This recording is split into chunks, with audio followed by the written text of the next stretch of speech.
حضرت بایزید بستامی کہتے ہیں کہ میں نے اپنی ماں کے آگے ہاتھ جوڑے، میں نے کہا امی تجھے راضی کروں یا رب کو راضی کروں؟ تو اپنے حق مجھے معاف کر دے، اللہ کو میں راضی کر لیتا ہوں۔ ماں نے کہا جاؤ پتر میں اجازت دیتی ہوں۔ گئے جنگلوں میں، ذکر و فکر میں لگے رہے، تنہائی میں اس کو یاد کرتے رہے، دن رات ذکر کے چراغ روشن رکھے۔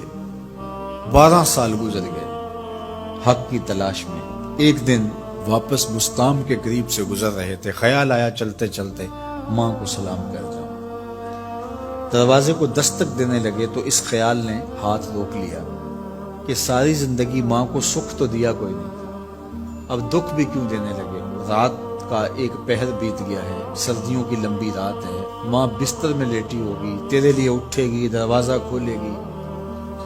دروازے کے ساتھ ہی لگ کے بیٹھ گئے اور ساری رات کاٹ دی، اس خیال سے کہ ماں کو تکلیف نہ ہو۔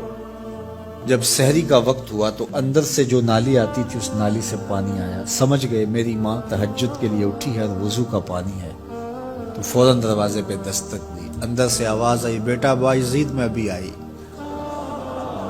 مائیں بیٹوں کے دستک کے انداز سے جان لیتی ہیں یہ کس بیٹے کے ہاتھوں کا لمس ہے۔ 12 سال کے بعد آئے، دستک دی، کہا بیٹا بایزید میں ابھی آئی۔ ماں کی تو نگاہیں ہی دروازے پہ رہتی ہیں۔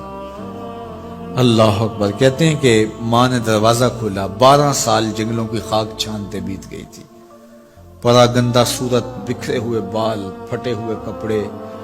میری ماں کی جب نگاہ میرے پہ پڑی تو اس کی چشمان سے موٹے موٹے آنسو ٹپکنے لگے، اور اس نے ایسے ہاتھ پھیلا کے کہا مالک میرا بیٹا بایزید تیری طلب میں نکلا تھا، تو نے ابھی تک اسے اپنا قرب نہیں دیا۔ حضرت بایزید بستامی کہتے ہیں 12 سال کی ریاستوں سے جو کچھ نہیں ملا تھا ماں کے اٹھے ہوئے ہاتھوں سے مل گیا۔ میں نے کہا مالک میں تجھے کہاں ڈھونڈ رہا ہوں، تو کہاں موجود ہے؟ تو ماں باپ کی رضا اللہ کی رضا کا دروازہ کھولتی ہے۔ جن لوگوں کے ماں باپ ناراض ہیں اور وہ جا کے پیر صاحب کی خدمت کرتے ہیں اور میاں ماں کے قدم چومو، باپ کی ٹانگیں دباؤ، ان کی خدمت کرو، تمہارے پہلے مرشد وہ ہیں، ان کو راضی کرو، پھر کسی شیخ کامل کی صحبت میں آنا، دیکھو کیسے دل کی بند کھڑکیاں کھلتی ہیں۔ ایک مرشد تو ناراض کر آئے اور دوسرے مرشد سے تمہیں کیا ملے گا؟ تو راستہ یہیں سے کھلے گا۔ والدین کو کبھی ناراض نہ کرو، والدین کو کبھی دکھ نہ دو، والدین کو کبھی تکلیف نہ پہنچاؤ، اور والدین کو بھی چاہیے کہ اپنی اولاد کو اپنا نافرمان نہ بنائے۔ ایک بزرگ فرماتے ہیں کہ مجھے برابر 30 سال ہو گئے ہیں کہ میں اپنی اولاد کو کوئی حکم ہی نہیں دیا، کوئی حکم نہیں دیا۔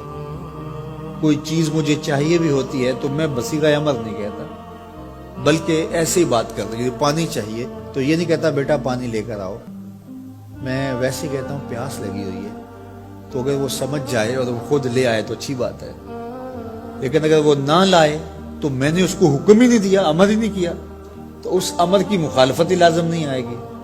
تو کہا 30 سال برابر گزر گئے ہیں، میں نے اپنی اولاد کو حکم نہیں دیا کہ کہیں وہ میری نافرمان نہ ہو جائے، کیونکہ اگر وہ نافرمان ہو گئی پلے کچھ نہیں رہے گا۔ جو اولاد ماں باپ کی نافرمان ہوتی ہے وہ ہوا میں بھی اڑیں، وہ چرخ پہ بھی جھولیں، وہ زمین پہ گرنے والی ہوتی ہیں، کبھی کامیاب نہیں ہو سکتی وہ اولادیں جو ماں باپ کی گستاخ، بے ادب اور نافرمان ہوتی ہیں۔ وہی اولادیں سرخرو، کامیاب اور کامگار اور بامراد ہوتی ہیں جو ماں باپ کی خدمت کرتی ہیں، ماں باپ کی دعائیں لیتی ہیں۔ وہ ایک بچہ ماں باپ کے پاؤں دبا رہا تھا، تو ایک بچہ ایک بر اعظم میں، دوسرا دوسرے بر اعظم میں، تیسرا تیسرے بر اعظم میں بڑے بڑے کاروبار کر رہا تھا۔